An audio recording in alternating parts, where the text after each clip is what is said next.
Radcliffe proposes a risky procedure to save May. Daisy and Robbie's brother Gabe have a nice meet and greet, and Coulson, Mac, and Fitz head out to Miami to back up Yo-Yo. And kick serious butt! It is a momentous Agents of S.H.I.E.L.D. Season 4, Episode 3, Uprising.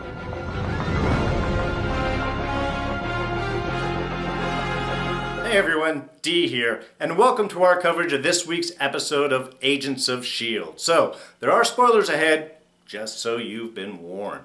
Alright, so we got a big episode this week, continuing to set up the storylines for the season and making some really big moves. So let's break it down a little bit, and let's start off with Radcliffe and Simmons getting together to save Agent May. May is on the clock. She's got hours left to live. The effects of being touched by the ghost pretty much drive you insane and then kill you with fear. That is the diagnosis they're able to come up with in this episode. And really, we're getting a look into Radcliffe with this. We're getting to check out his offices. We're getting to see him work with Ada, which is very nice, and of course hide her away before Simmons shows up, because Simmons would have to report anything that she sees. And we get a lot of the fun toys. We get the big holographic room, and we get the diagnoses, and it's always nice when they can reach into the holograms and pull off the electrical things. Ah, this seems to be what's going on right here. And I like the idea of how, like they said, that it's fear, that they are basically living a waking dream. Very cool, very nice explanation for how she is seeing everything as constructs of the mind. They don't get too deep into things, but we'll touch on that in just a little bit. So the plan they come up with in order to save May is to kill her. You must kill her in order to save her. It's like rebooting your computer when it gets all fritzy. You just hit the off button and then turn it back on and then wait for it to power up and everything is just fine. Of course, they do run into the conveniently timed blackout in the midst of this, which was a little contrived, but I have to say I really liked the solution that they had for it, or the way they went for the solution. My concern was that, of course, he's going to think of Ada and then bring her out, and then we're going to have the reveal of Simmons, and that's going to create problems because she's going to have to report it because that's what she does. Instead, he just brought out her heart, her power source, in order to boot up the paddles and be able to bring May back. So I enjoyed the fact that they kept that reveal off. It would have been too contrived to have that situation happen just so we can have that Ada reveal. This allows that to happen further down the road for Fitz and Radcliffe to do a little bit more work with her. And I love the fact that they sort of hinted they're going to go in that direction and then turn back and didn't. So we still get that secret held off, which I greatly appreciate. And of course, now we have May back, so, you know, thumbs up right there. And then we have Daisy and Robbie. And we start to get a little bit of backstory, a little more insight into Robbie's history. They seem to imply that Robbie made his deal with the devil in order to avenge his brother Gabe's injuries that put him in a wheelchair by some gangbangers. And then it just sort of continued and expanded on from that. We also get to hear about their uncle, Elias, who seems to have been, has raised them, has been a big influence. There was a bit of a mention of him last episode, but we really see to hear a little bit more. Specifically, the main point is that he was an electrical engineer that worked for Momentum Alternative Energy. And that's something that I feel that Daisy should have known, should have run into. She did a little bit of research into Momentum because that's where the box was taken from, and she had the list and everything. Would have thought that she would have looked further into Momentum, and if Robbie's uncle worked for him, especially with all the work that she did researching Robbie, you know, in that last episode with the big listing of, oh, this is where you went to high school, and this is where the arcade you used to hang out, and this is where you went, and I know that you had an uncle. She knows that he had an uncle, knows about Momentum, should have made that connection. However, this is something we're going to learn more about. We will eventually meet the uncle probably next week, maybe the week after at the absolute latest. But we will meet Elias, we will get a little bit more of the backstory and see what those connection is, not only with the ghost of Momentum, but also how that might have connected back into Robbie becoming Ghost Rider. But really what mostly happens in this episode is this is a chance for us to meet Gabe, played by Lorenzo James Henry, who was just recently working on Fear the Walking Dead, now back over here. Really played a very different character on that show, so it's nice to see sort of a different side of him. This one, much more pleasant to be around.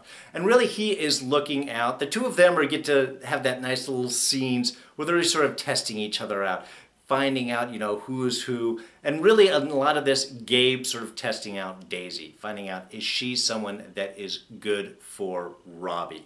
Now we might think of Robbie as the protector of Gabe, and certainly that's what Daisy does, because he's the one that can move around and Gabe is in a wheelchair. However, Gabe is the more sensible one. Gabe is the ground for the family. As he says, without him, Robbie would lose his wheels. So, from figurative sense, not with a car.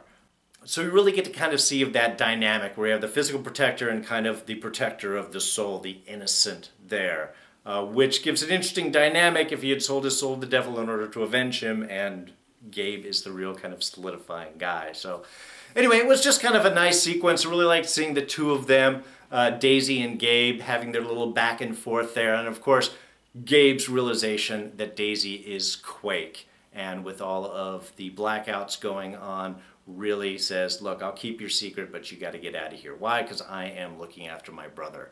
And Inhumans haven't really gotten a beat on him yet. Not prejudicial, which is something that Yo-Yo really runs into in Miami there, but really more of just a protection. I don't know about you.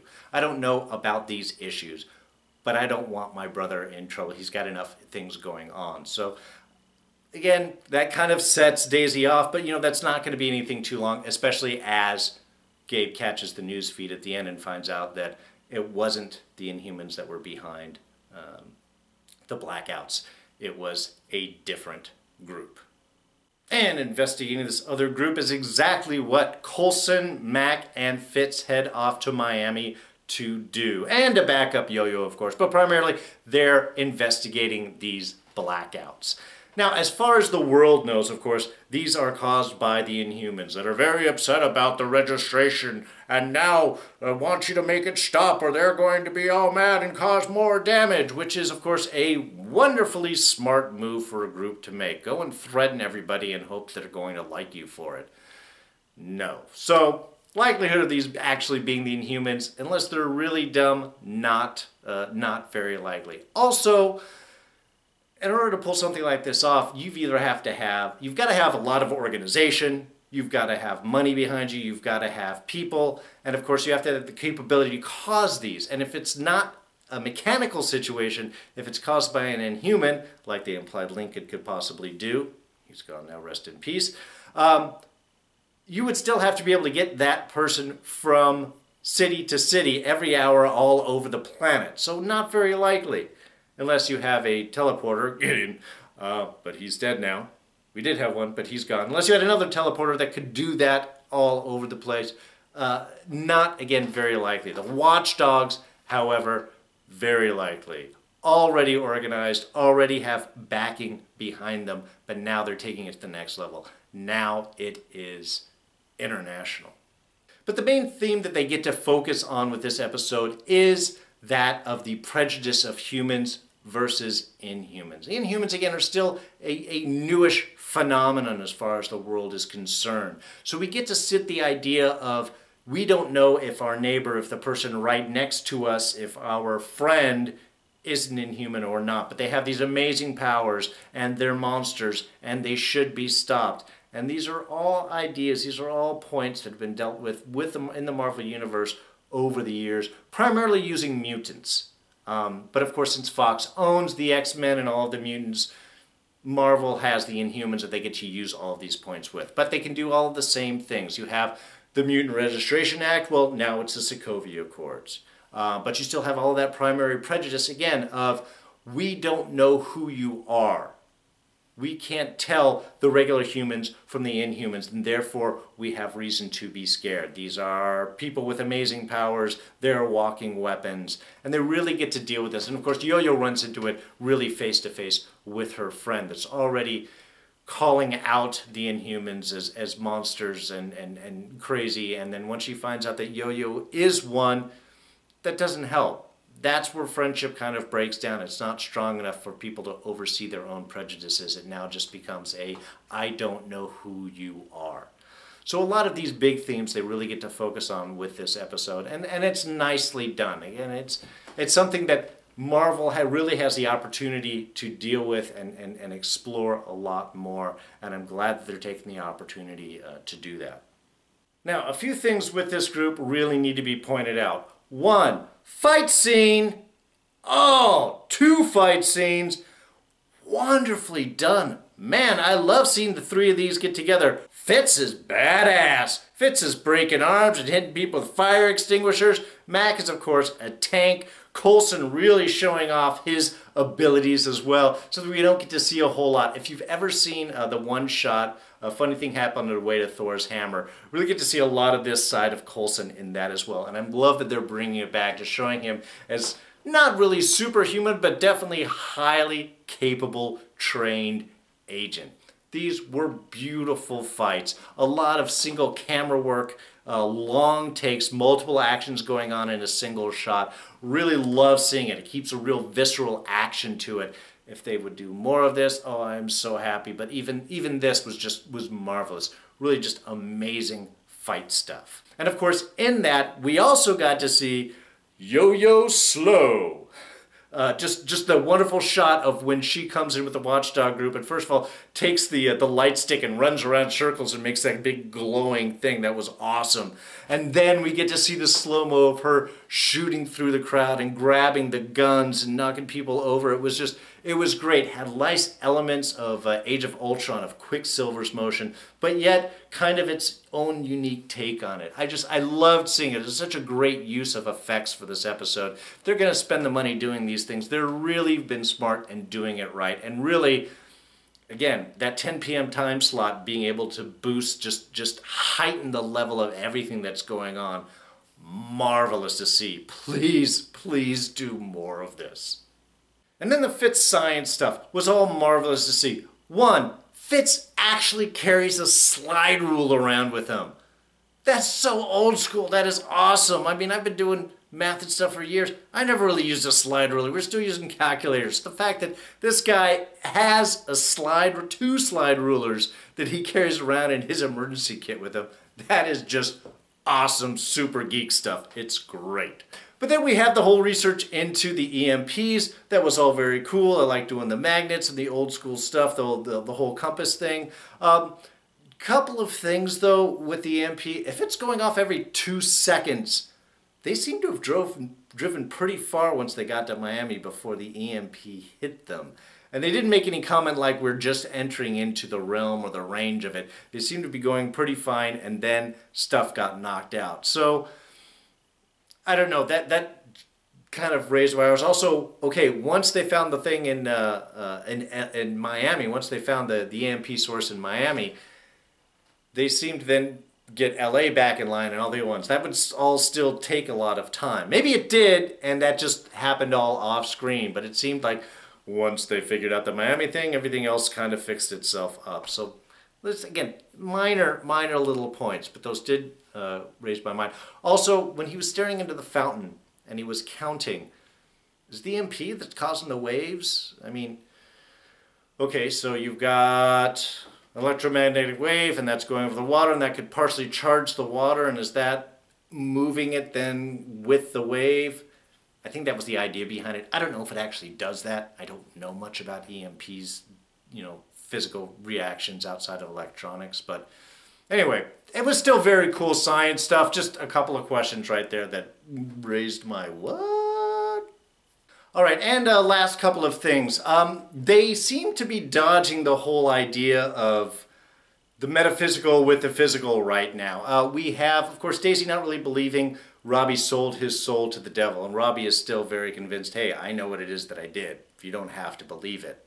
And then we had the whole ghost effect on with May. Yes, they found a scientific causation of what was happening to her, but not what caused that to happen.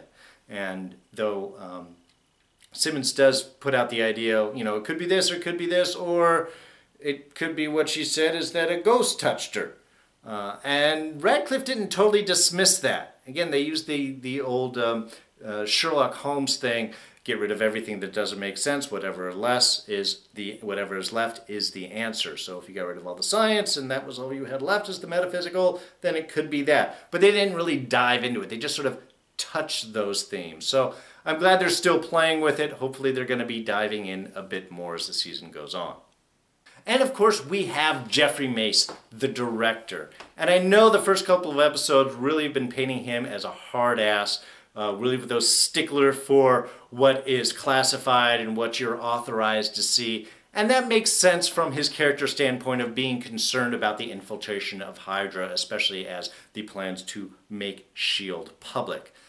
But he also showed a lot of his human, softer side here. You know, telling Coulson straight off where May is. Really the concerns of need to get this done. Coulson, you are the guy to do it. And later on talking about with Coulson revealing S.H.I.E.L.D. Is this the right time to do it? We have a plan. Should we not go with the plan? It's just, I really liked seeing the really more humanistic side of Jeffrey Mace from what we were kind of told and implied before. It's good to see that breadth of character, also knowing that this is somebody that really has the team's back. And that Phil is very happy that he's in that Mace is in charge, and Phil himself is back to being an agent. As he says, he's exactly where he needs to be. So we did wrap everything up then with the public release of S.H.I.E.L.D. S.H.I.E.L.D. is now back in the public eye. They know that they are back out investigating Inhumans and any other dangers that could come up, so we're going to see how that plays off. How much is the public going to accept that? How many questions are going to be in their minds, especially with Hydra infiltrating S.H.I.E.L.D. as far as they knew from Winter Soldier. And that's exactly the scene that we get in that final moments with Senator Nadir, who seems to be one of the people backing up the watchdogs. And we saw her on the news talking against S.H.I.E.L.D. We don't know about them. We don't know about these Inhumans. S.H.I.E.L.D. was infiltrated by Hydra. Can we trust them? So really interesting to start to see those power dynamics going on. But that last shot, now she said she was at her brother's place, seemed to imply that her brother had just been cocooned, was just exposed to the Terrigen, and is now becoming an Inhuman himself. That's what I got off of it, unless something else had happened, and maybe she is mad at the Inhumans because he was attacked by an Inhuman and is frozen solid. Maybe that's it. Looked more like a Terrigenesis cocoon, but we'll have to sort of, again, wait and see with all of that. So, that will wrap us up for this week. I hope you did enjoy this review. If you did so, I'd appreciate a like. You can go ahead and hit the subscribe button right over here. Come back every week. We're just into Agents of S.H.I.E.L.D. Got a whole season ahead of us. Lots of exciting action to come. So if you want to check it out, come back right here and we will continue to talk about it. Did you have any thoughts, ideas? What are your theories going on? You can throw those down in the comments section below. Now, you can also always catch me on Twitter and Instagram. I'm at Darren Jakes. There it is right there. Other than that, I think, like I said, we're going to wrap it up for this week. So, you guys take it easy. I'm D, and I'll see you next week. Take it easy. Bye-bye.